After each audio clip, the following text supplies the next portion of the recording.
riesgo que puedan llevar a este paciente a desarrollar glaucoma. De tal manera que nuestro rol como optómetras en el manejo del glaucoma es simplemente de identificar a pacientes que puedan tener algún riesgo de desarrollar esta condición en el futuro, o a pacientes que posiblemente ya tengan la condición y remitirlos al oftalmólogo. Para hacer esto necesitamos conocer mucho acerca de la condición. ¿Esto está en PDF? Sí. Ok. Necesitamos conocer acerca de la condición, de tal manera que podamos identificar correctamente los riesgos. Porque, por ejemplo, uno de los factores de riesgo para que un paciente desarrolle glaucoma es que este paciente tenga una presión intraocular elevada o un poco más de lo normal. Pero nosotros en Bolivia todavía no estamos autorizados para medir la presión intraocular. Eso está fuera de nuestra jurisdicción profesional, de tal manera que tenemos que poder identificar otros factores de riesgo y sin poder tener toda la información que nos podría dar el poder tomar la presión intraocular, aún así podamos identificar los pacientes que están a riesgo. ¿Qué es el glaucoma? Principalmente el glaucoma es una neuropatía óptica o una neuropatía que afecta la cabeza del nervio óptico o la papila. Es progresiva y generalmente bilateral, salvo que estemos hablando de un glaucoma traumático o postquirúrgico que únicamente haya afectado a un ojo. Esta neuropatía progresiva bilateral, caracterizada por alteraciones en la estructura de las células ganglionares retinianas, que puede resultar en disminución y alteraciones en el campo visual del paciente.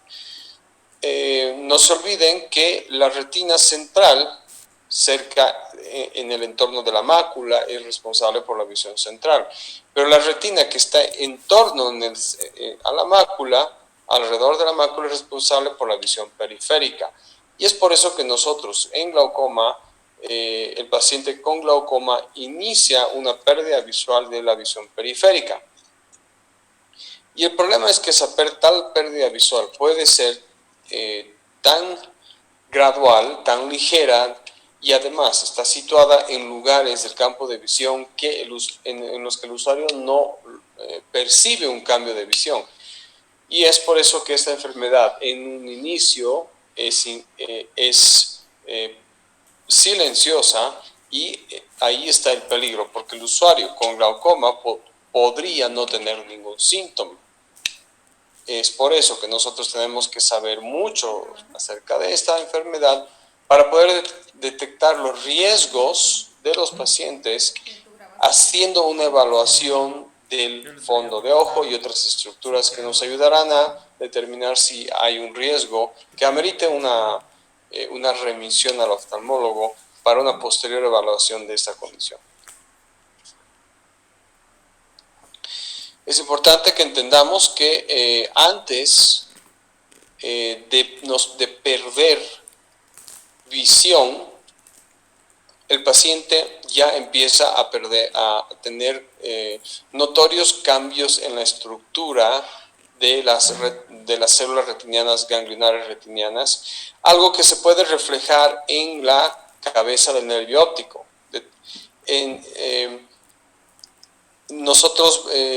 Y bueno, es por eso que es muy importante que nosotros podamos evaluar el nervio óptico de una manera correcta y podamos ver si es que ese paciente podría estar en riesgo. Muchos pacientes van a desarrollar aproximadamente un 50-60% de daño en su nervio óptico antes de poder sentir una pérdida visual, antes de poderse dar cuenta de que están teniendo una pérdida visual. De tal manera que si el paciente es detectado o diagnosticado con glaucoma y ya llega a tener este tipo de pérdida visual, o llega a tener un grado de pérdida visual que ya sea evidente para el paciente, es decir, en el que ya tenga algunos síntomas, ya significa que el daño a la estructura de las células retinianas, células ganglionares retinianas, ya más o menos de un 50%. Y eso se va a reflejar en un serio daño en la cabeza del nervio óptico. Fíjense cómo acá un paciente que no tiene glaucoma va perdiendo cierta cantidad de células, fibras ópticas o células ganglionares retinianas, de tal manera que esta parte del nervio óptico se va adelgazando. Y no es que solamente esta parte se va adelgazando. El adelgazamiento de esta parte del nervio óptico refleja una pérdida de células ganglionares retinianas en la periferia de la retina. Si yo pierdo y se van degenerando estos axones de células retinianas ganglionares, eso se va a reflejar aquí en el nervio óptico a través del adelgazamiento de esa parte importante de la papila o de la cabeza del nervio óptico llamado el disco óptico. Y fíjense cómo si ese adelgazamiento progresa es porque cada vez ese paciente tendrá una menor densidad de células ganglionares retinianas. Es necesaria una pérdida de más o menos un 40% de las fibras nerviosas o de las células retinianas ganglionares antes de que se pueda reflejar esa pérdida de fibras nerviosas en el campo visual del paciente.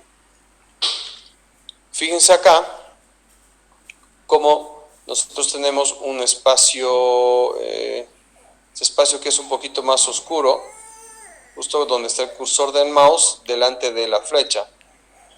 Y este espacio, que tiene un lugar un poquito más oscuro, refleja la pérdida, un cierto grado de pérdida de la densidad en ese lugar de fibras nerviosas que alimentan el disco óptico en este sector y que traen la visión de este sector de la retina hacia el disco óptico.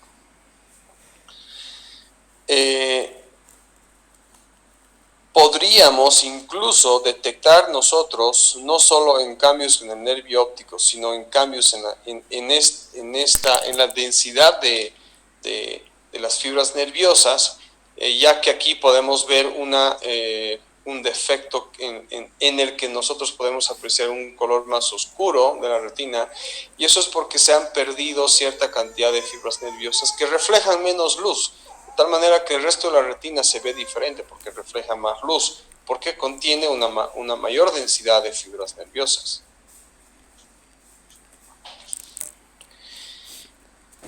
La campimetría es importante, pero nosotros tampoco estamos habilitados ni autorizados para hacer un examen de campimetría. De hacerlo lo podemos hacer, pero no podemos hacer nada con el examen. No podemos hacer un diagnóstico, tampoco podemos hacer un análisis del examen de campimetría.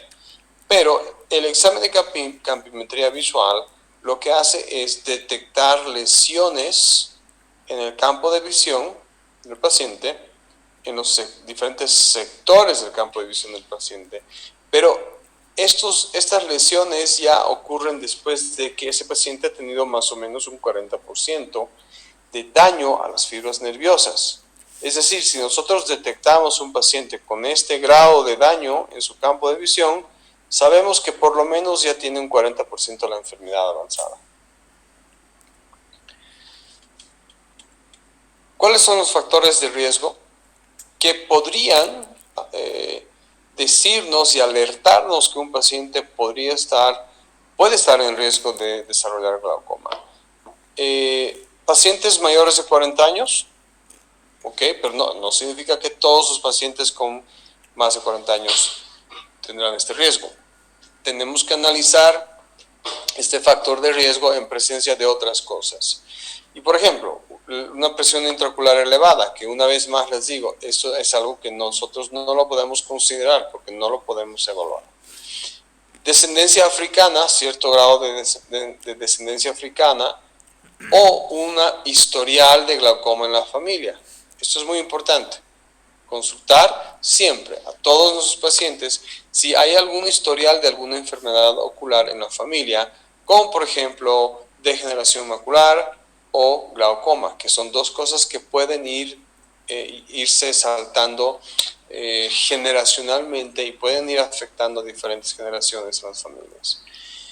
Historial de trauma ocular. Como les mencionaba hace unos momentos, el glaucoma generalmente se presenta de manera binocular, a excepción de que algún paciente haya tenido un trauma ocular severo en el que la presión intraocular se haya subido a niveles muy elevados, y es esta presión ocular que va a generar los daños en las células retinianas ganglionares, lo que dañará o reducirá la capacidad de la retina de captar una buena visión en lo que es la visión periférica. Un paciente que esté o haya tenido una terapia o algún tratamiento prolongado con corticoides puede estar a riesgo de tener glaucoma. Pacientes con mucha miopía, y aquí hago una pausa importante porque por dos motivos. Uno, que nosotros como optómetras vamos a ver muchos pacientes con miopías elevadas. Nosotros vamos a ser posiblemente el profesional a quien ellos vean con más frecuencia que otros profesionales médicos o paramédicos. Nosotros en algunas ocasiones posiblemente seamos los primeros profesionales a quienes estos pacientes acudan. Entonces tenemos que saber que el glaucoma puede estar presente en un paciente con miopía elevada. La miopía elevada es una miopía elevada justamente porque el eje visual es más grande de lo normal, y esa elongación del eje visual que hace que el paciente sea miope no solo genera un error refractivo, sino debilita la estructura de las células ganglionares de la retina, ya que el globo ocular, al haberse estirado tanto, esos axones que componen las fibras ópticas se van estirando y se van debilitando y eventualmente se van degenerando. La hipertensión arterial y la hipotensión arterial, que lo contrario, tanto como la patología vascular carotidea, la insuficiencia vascular, las migrañas y la diabetes, todas esas condiciones tienen pueden afectar a la salud de las fibras, de las fibras ópticas, porque todas estas tienen algo en común. Y esto en común es que reducen la cantidad de oxígeno disponible para que estas células ganglionares retinianas o fibras ópticas se mantengan continuamente saludables. Se pone en riesgo a raíz de una reducción en la cantidad de oxígeno disponible que está ahí para estas células que requieren de mucho oxígeno.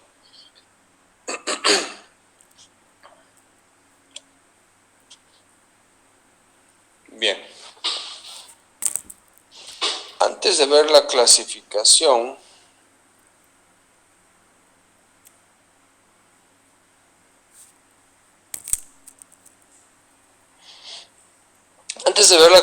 del glaucoma, vamos a ver realmente qué es lo que nosotros vamos a ver en un paciente con glaucoma. Y antes de eso vamos a revisar un poquito sobre la anatomía del nervio óptico, porque parte de la evaluación del nervio óptico es que nosotros también podamos detectar algunas cositas que puedan ser muy pequeñas dentro del examen del nervio óptico, pero que sí nos puedan alertar de que ese paciente tiene un riesgo de glaucoma. Primero que tenemos en lo que es la cabeza del nervio óptico, no solo vamos a evaluar la cabeza del nervio óptico, lo que es el anillo neuroretiniano, la excavación, sino fíjense hasta dónde vamos a evaluar. Fíjense que nosotros vamos a evaluar alrededor del nervio óptico también. ¿Ya? ¿Qué es lo que vamos a hacer? Perdón. Vamos a evaluar el tamaño de... a ver, hago una pausa. En anatomía hemos visto, o en esta clase, una charla que se llama fondo de ojo normal.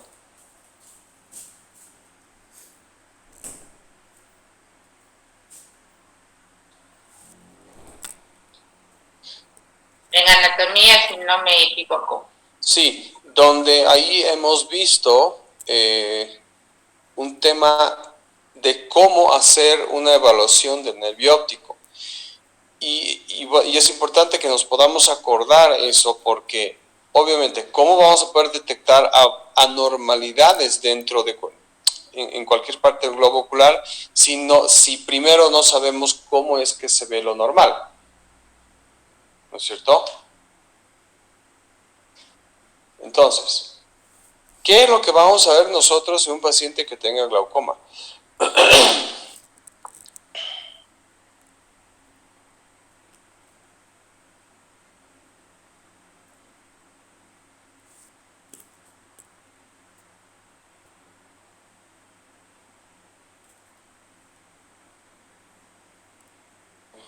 Revisando la anatomía del nervio óptico, lo que nosotros tenemos que evaluar cuando vemos un nervio óptico es esto.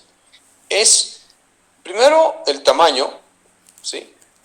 Porque en base a la determinación de que si ese nervio óptico es grande, normal o pequeño, vamos a poder también saber si el tamaño de la excavación es normal. En un nervio óptico grande, ¿y se acuerdan del tamaño promedio del nervio óptico? De la cabeza del nervio óptico. El diámetro promedio. 1.5 milímetros.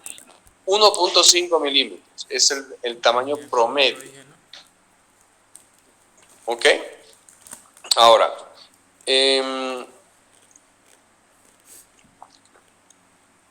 si nosotros determinamos que ese nervio óptico está dentro de un parámetro promedio,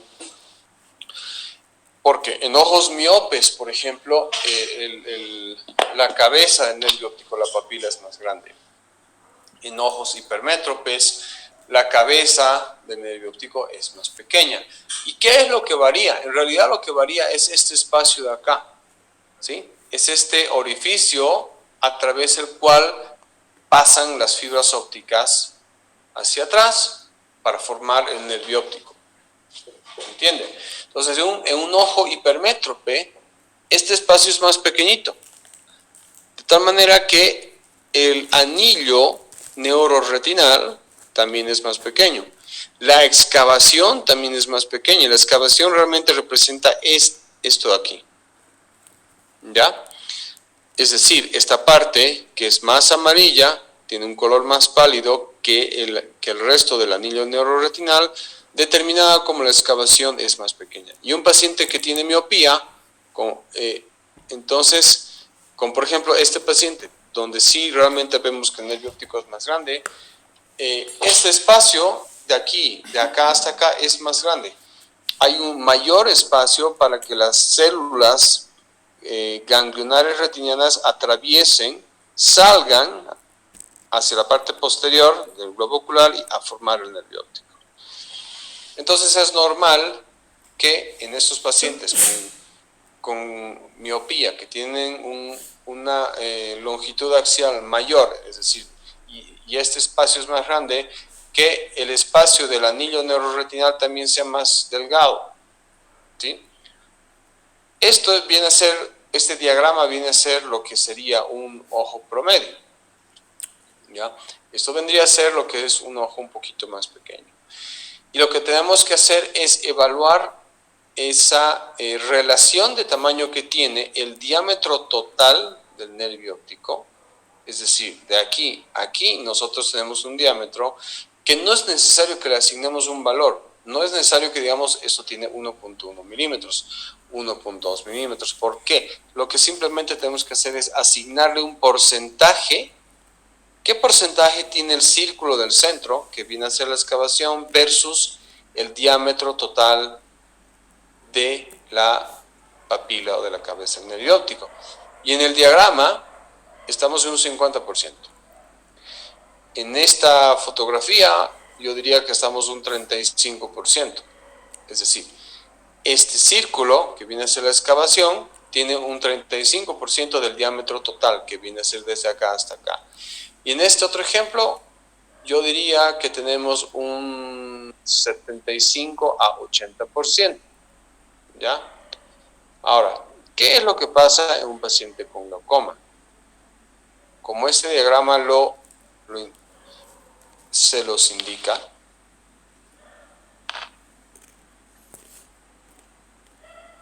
es que el anillo neuroretinal se va haciendo más delgado porque vamos perdiendo fibras ópticas. Entonces, la excavación se va haciendo más grande o más pequeña. Más pequeña. Más grande. Se hace más grande, ¿no es cierto? Entonces, por lo general, nosotros tenemos que saber que en un paciente que tiene una excavación de 0.5 o más, lo podemos considerar como un paciente sospechoso de glaucoma. Sospechoso, porque no, tampoco lo vamos porque para diagnosticar glaucoma hay muchas otras cosas que se tienen que hacer, desde la toma de una presión ocular y mínimamente una campimetría visual, entre otras cosas. Pero obviamente a medida que la enfermedad va avanzando, este anillo neuroretinal se hace más delgado y fíjense cómo la excavación no solo incrementa su tamaño en diámetro horizontal, pero también se hace más profunda, ¿ya? Entonces, en algunos pacientes es posible que ustedes vean una excavación que en diámetro es grande, pero no es muy profunda. Y eso es bueno, porque eso simplemente significa que ese paciente tiene un nervio óptico que es un poco más grande de lo normal y hay un mayor espacio para que esas fibras ópticas atraviesen y se vayan hacia atrás para formar el nervio óptico. ¿Ok? Entonces, en la exploración y en la evaluación del nervio óptico, nosotros tenemos que, la única forma que nosotros tenemos para evaluar el nervio óptico es con nuestro oftalmoscopio directo. Pero con el oftalmoscopio directo podemos hacer una evaluación de lo que se necesita. ¿Y qué es lo que vamos a evaluar? Primero vamos a identificar los bordes del nervio óptico de manera correcta. Ahora, tenemos un borde externo y el borde interno. El borde externo es este y el borde interno es donde vemos que empieza la excavación, ¿sí? Ahora, también vamos a ver en algunos pacientes algunos cambios del pigmento, que se llaman cambios de pigmento peripapilares. ¿Por qué se llama peripapilares? Porque están alrededor esos cambios de pigmento están alrededor de la papila.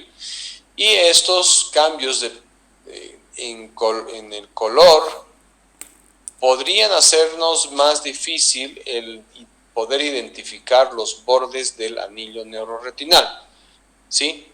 Porque no todos los pacientes vienen con este nervio óptico que es perfecto. Nadie se viene con un diagrama. Muchos pacientes llegan con este tipo de nervio óptico, con este nervio óptico, con este nervio óptico, ¿sí? Entonces, primero tenemos que saber identificar dónde es el borde externo, dónde es aproximadamente el borde interno, dibujar un círculo imaginario alrededor del borde externo, otro círculo imaginario alrededor del borde interno y asignarle un valor porcentual o un valor que va del 0,1 al 0,9, que es lo mismo, a este espacio que se llama la excavación. Entonces, por ejemplo, aquí, ¿ustedes ven una excavación? Porque en algunos pacientes posiblemente vean algo que, lo que se llama un paciente que tiene la excavación aparentemente ausente, es decir, que parecería que no tiene excavación. sabemos que tiene que tenerla, porque esa excavación forma parte de la salida de las fibras ópticas hacia afuera. Pero no es que no la tiene, es simplemente que es muy pequeña. ¿Ok?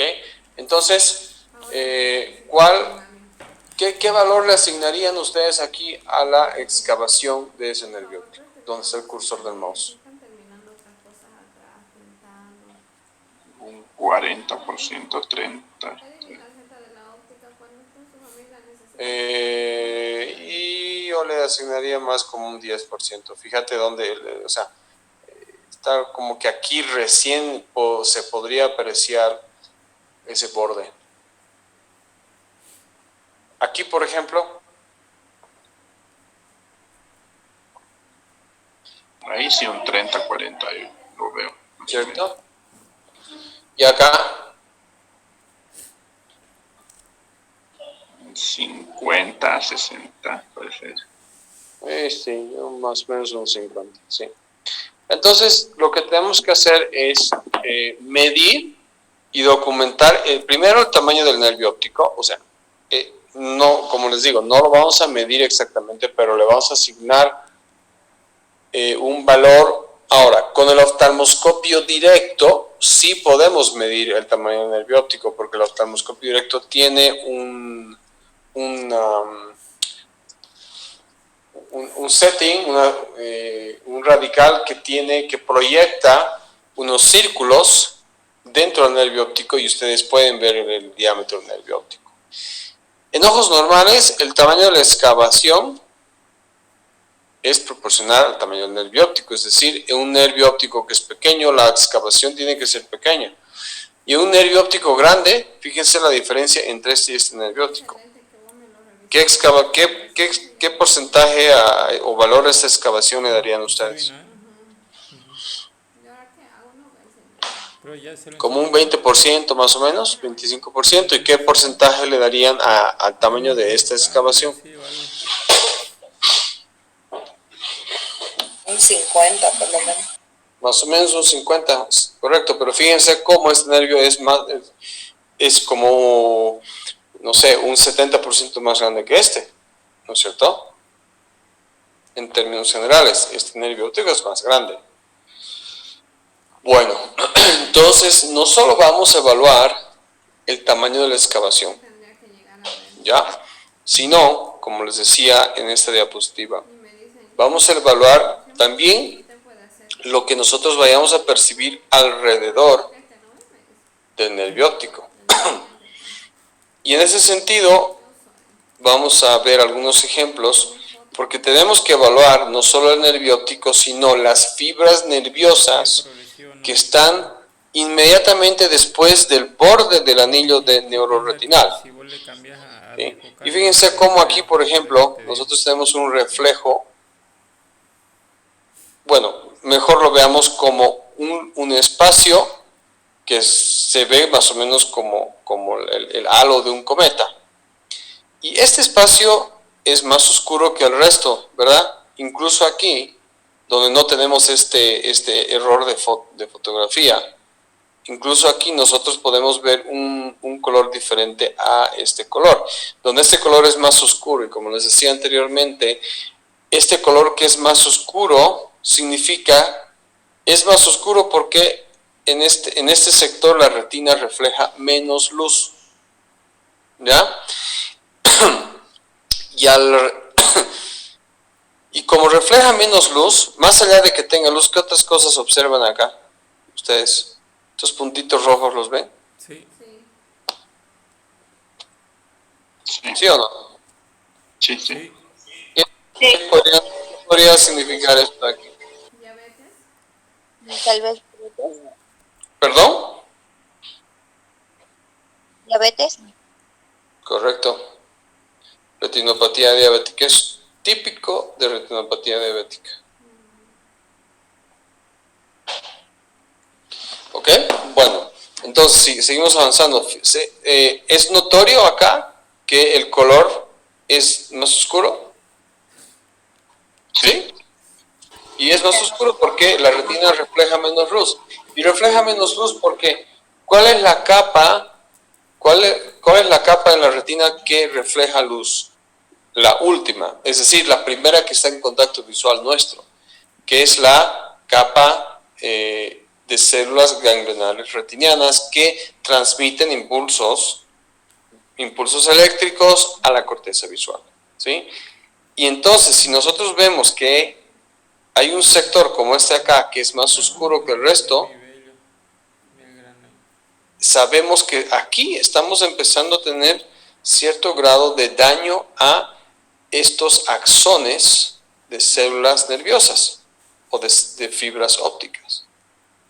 Posiblemente sin que todavía veamos un cambio aquí en el nervio óptico, porque si nosotros vemos acá en la retina un adelgazamiento de esa capa de fibras nerviosas, tendríamos que eventualmente ver un adelgazamiento de esta parte del anillo, del anillo neuroretinal que forma el disco óptico. ¿Tiene sentido lo que les digo? ¿No es cierto? Porque este grupo de fibras ópticas entra por acá. Y si se sigue adelgazando esto, eventualmente veremos un adelgazamiento de esta parte del anillo neuroretinal o esta parte de la papila. ¿Ok? Entonces, detectar este tipo de defectos también nos dan a pensar que ese paciente puede ser sospechoso de glaucoma. Fíjense aquí, mucho más notorio. Acá, olvídense de este punto negro, esa es una cicatriz. Pero fíjense aquí, fíjense esto de acá. Fíjense cómo las fibras nerviosas neuroretinales brillan y reflejan mucha luz en un paciente, en un sector que no tiene ningún daño. Fíjense cómo aquí, comparado con su homólogo inmediato superior, fíjense esa diferencia. ¿Se dan cuenta? Sí. Sí. ¿Ok? Una de las maneras de evaluar y de poder detectar este tipo de defectos, porque este defecto es muy notorio y es muy fácil de detectarlo, porque realmente ahí hay una notoria ausencia de fibras nerviosas en este sector, pero en algunos pacientes no es tan notorio y este tipo de defectos se va a poder detectar cuando utilizamos en el oftalmoscopio la luz verde. El oftalmoscopio, al igual que la lámpara de hendidura, tiene luz verde, luz azul y luz blanca. La luz verde nos da esta imagen del fondo de ojo. Pero fíjense lo que hace con defectos que son muy, muy leves de distinguir así con luz normal. Fíjense lo que está detectando acá. Una ausencia de fibras nerviosas. ¿Correcto? ¿Sí? Entonces, cuando utilicen el oftalmoscopio, evalúen el nervio óptico, la retina, la mácula con luz verde, con luz blanca, y luego hagan el cambio a luz verde, que les dará este tipo de visibilidad, y analicen el nervio óptico y alrededor del nervio óptico para detectar algunos defectos que puedan tener las fibras ópticas alrededor del nervio óptico. ¿Ok? Bien, seguimos avanzando.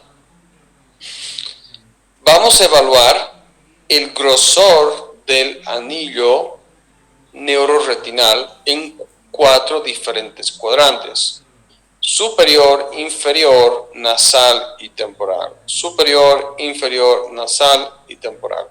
El temporal siempre está al lado de la mácula, ¿sí? Porque existe una regla que también nos puede decir si ese paciente está a riesgo o no de desarrollar o de tener en el presente momento en el que ustedes hacen la evaluación, tener glaucoma. Y la regla es la regla del ISNT, en la que en ese orden el grosor del anillo neuroretinal tiene que, este es el orden del espesor del anillo neuroretinal de la papila. el cuadrante inferior siempre tendrá que ser igual o más grueso que el cuadrante superior, seguido por el cuadrante nasal, seguido por el cuadrante temporal. El cuadrante temporal siempre será el más delgado. Entonces, el problema está cuando detectamos, por ejemplo, que fíjense acá, ¿cuál de los cuadrantes viene a ser el más delgado en esta foto? Inferior. Correcto. Entonces, cuando nosotros detectamos esta falla, o sea, que esto no sigue la regla del ISNT, es porque en el cuadrante inferior tenemos un serio adelgazamiento, ¿no es cierto? Y este serio adelgazamiento significa que en este cuadrante estaríamos perdiendo una gran cantidad de fibras nerviosas.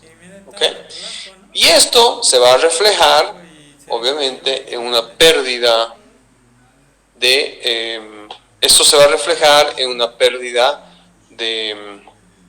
en el campo visual.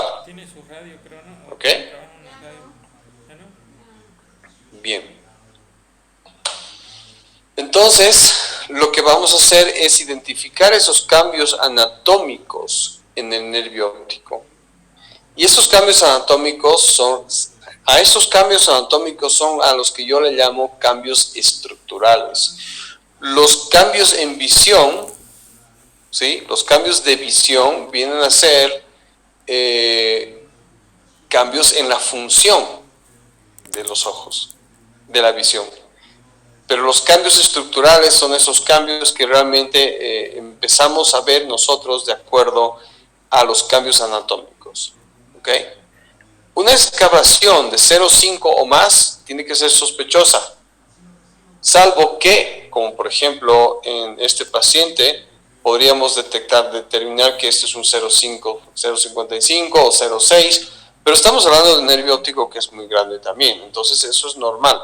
Pero si detectamos en este tipo de nervio óptico un 0,5, como por ejemplo en este ejemplo de acá, ¿qué porcentaje le asignaríamos al círculo de la excavación?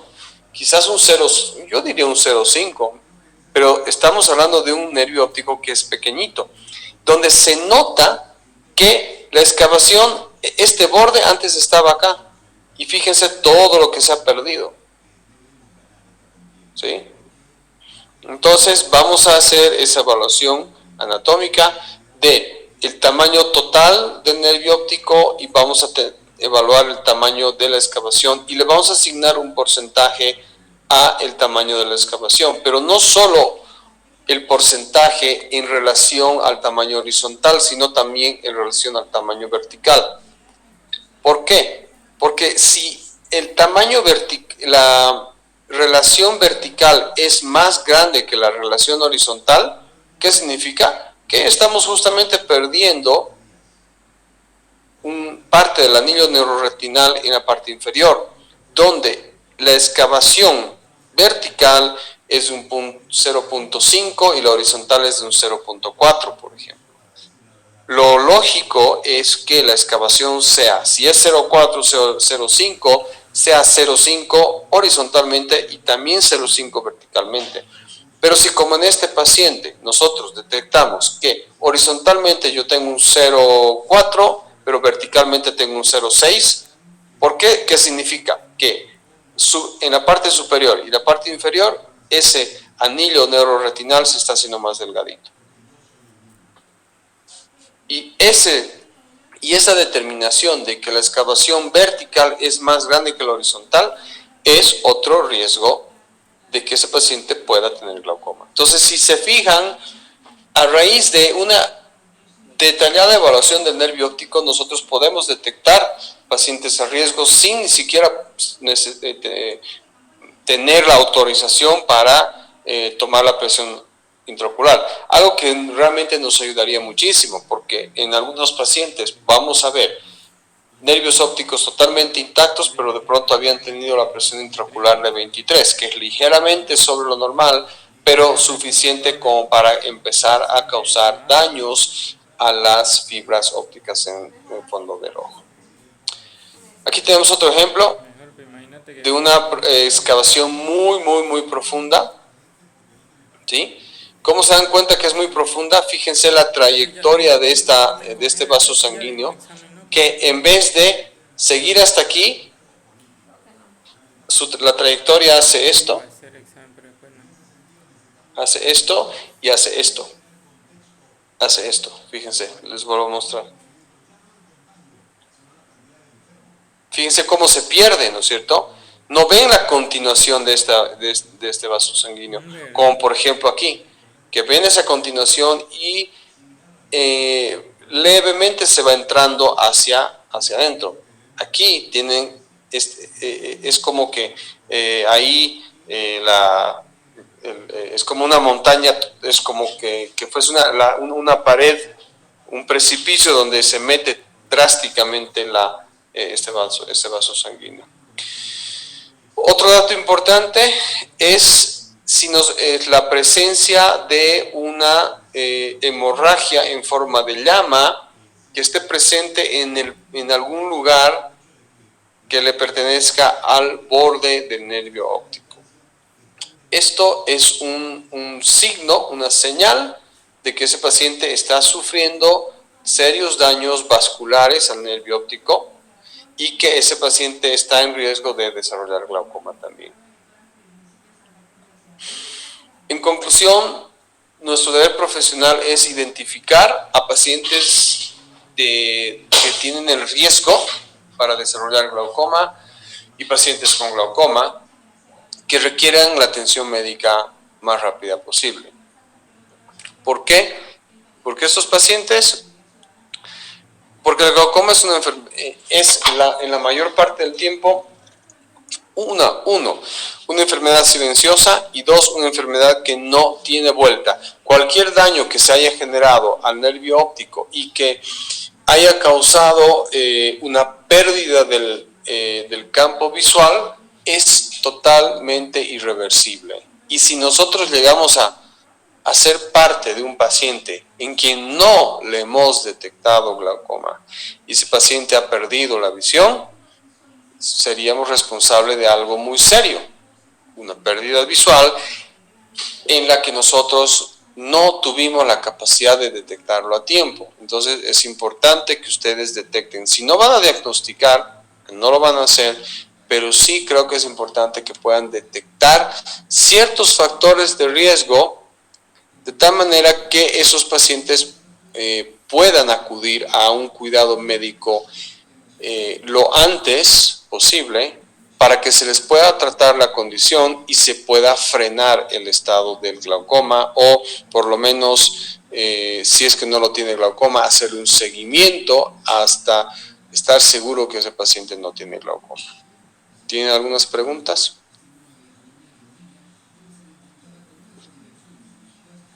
Aquí lo importante, chicos, para el examen de la próxima semana es que ustedes sepan identificar las diferentes cositas que pueden pasar en el nervio óptico que los tienen que alertar a ustedes, ¿sí? Porque lo único que ustedes pueden hacer es estudiar el nervio óptico y determinar si hay un riesgo de glaucoma. ¿Ok? Sí hay algo más que pueden... ahora, más allá de poder identificar cambios en el nervio óptico, tienen que poder evaluar los factores de riesgo, ¿sí? Que son estos de aquí, y la única forma de saber la presencia o ausencia de cualquiera de estos factores de riesgo es haciendo una historia clínica o una anamnesis completa. Tenemos que saber si ese paciente usa corticoides, tenemos que saber si ese paciente tiene un historial de glaucoma en la familia. Y lo otro es esta parte. ¿Se acuerdan cuando hemos estudiado la córnea, donde hemos estudiado un pigmento que se llama el spindle de Krukenberg, el uso de Krukenberg? Y hemos estudiado que el uso de Krukenberg es la acumulación de células de pigmento que provienen de la parte posterior del iris. Y se acuerdan que hemos dicho que de dónde provienen estas partículas pigmentarias que se pegan al endotelio, provienen de la parte posterior del iris, y significa que esas partículas pigmentarias eventualmente van a bloquear el ángulo iridocorneal, parcialmente puede ser, y harán que la presión intraocular se suba porque no podrá el humor acuoso drenar correctamente. ¿Sí? Entonces, que nosotros veamos esto en un paciente es también un factor de riesgo muy claro para que ese paciente vaya a eventualmente desarrollar glaucoma. Entonces, en resumen, como les decía, lo importante es que ustedes identifiquen todos esos factores de riesgo. Y los factores de riesgo están en dos etapas del examen: en la historia clínica y en la evaluación del paciente. ¿Ok? ¿Alguna consulta, alguna duda? Profesor, ¿el glaucoma puede ocasionar astigmatismo? No, no, para nada.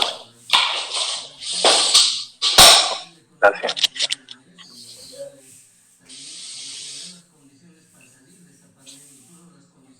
Dijo, doctor, buenas noches. Dijo que en pacientes con miopías altas son más propensos a tener glaucoma por la retracción del nervio óptico. Estoy en lo correcto, ¿verdad? Cuando dice retracción, te refieres a la elongación. Elongación, sí, correcto. Sí, tiene mucho que ver con la elongación del eje visual, en la que todos los tejidos internos se hacen más delgados, y eso predispone a las células ganglionares retinianas a dañarse con más frecuencia. Ok, gracias. Buenas noches. A mí me quedó una duda. Cuando mencionaba que en el anillo neuroretiniano nos decía que en una hipermetropía era más pequeño, Correcto, y es más grande. correcto. En la excavación es más pequeño en un hipermétrope, Exacto, un miope es más grande. exacto. Después tengo otra duda. En una excavación, en todo caso, nos dice que tanto en el lado vertical como horizontal debe ser proporcional. Sí, correcto. Proporcional es posible causa de glaucoma, algo así. Sí, les dije que una de las señales de que ese paciente que están evaluando podría tener glaucoma es justamente que la excavación horizontal no tiene el mismo valor que el porcentaje de la excavación vertical. Donde si es que la excavación vertical es mayor a la horizontal, ahí está el problema. ¿Se entiende?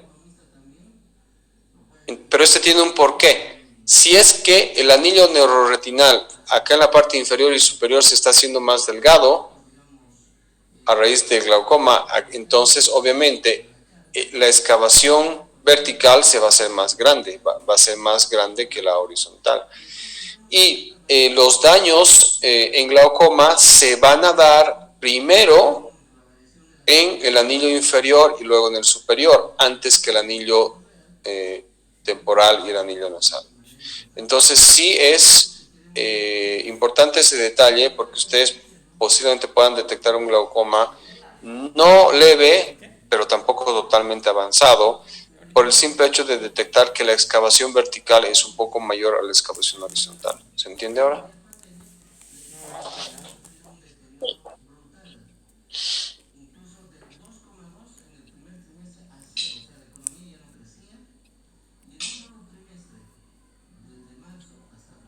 Perfecto. ¿Alguien más que me quiera hacer alguna consulta? Yo, profe, buenas noches. Buenas noches. Profe, a mí me detectaron glaucoma hace ya casi como 5 años por ahí. Yo sufro de presión arterial y tengo astigmatismo, pero cuando yo fui al médico, él me detectó el glaucoma, pero no me recetó nada ni me dijo que haga tratamiento de nada, solamente me dio un colirio para el astigmatismo, para la presión alta, y nada más. Entonces, ¿usted cree que yo pueda ir perdiendo la vista tal vez con el tiempo? Bueno, ese colirio que le ha dado es para la presión intraocular, no es para la presión alta, ¿no es cierto? Porque yo tengo presión alta del ojo, sí. Ok, presión alta, presión intraocular elevada. Ya, Sí. entonces, ¿por qué es que se da el glaucoma? El glaucoma se da, ¿sí? Porque, perdón, he cerrado el documento.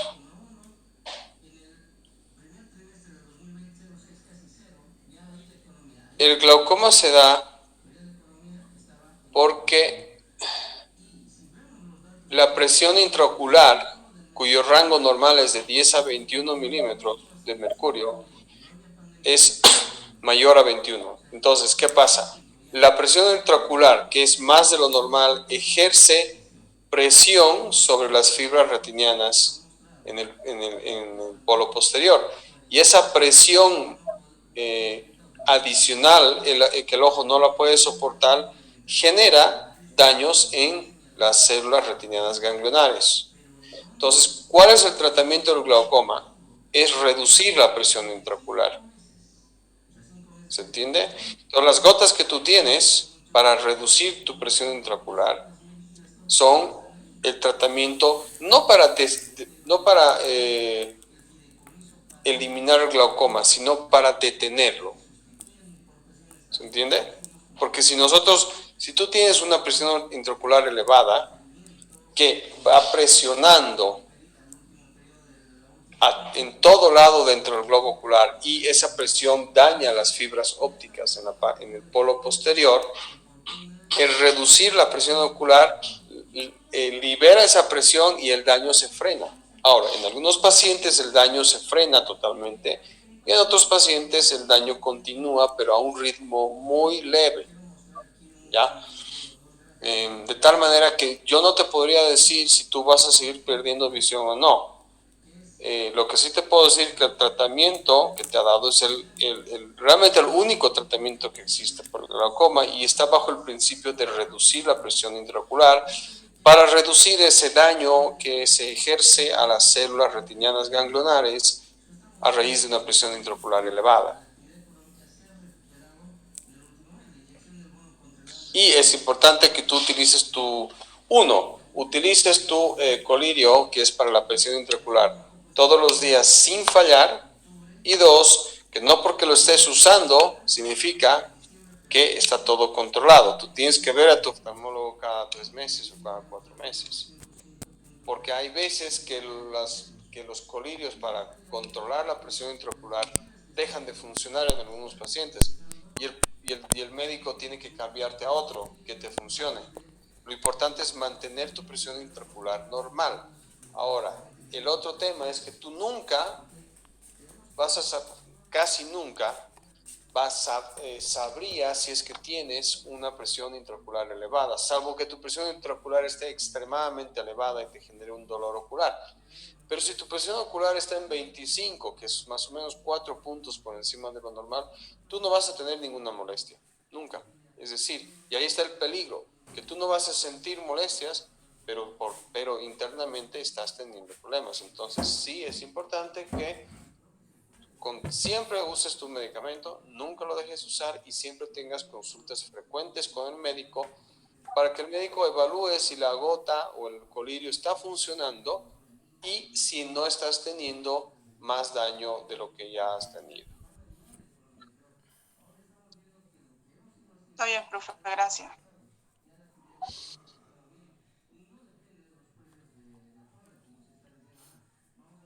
Ok.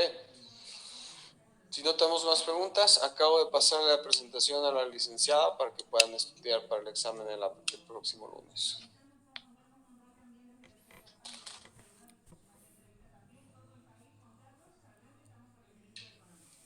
Muchas gracias. Gracias. Buenas noches. Gracias. Hasta luego.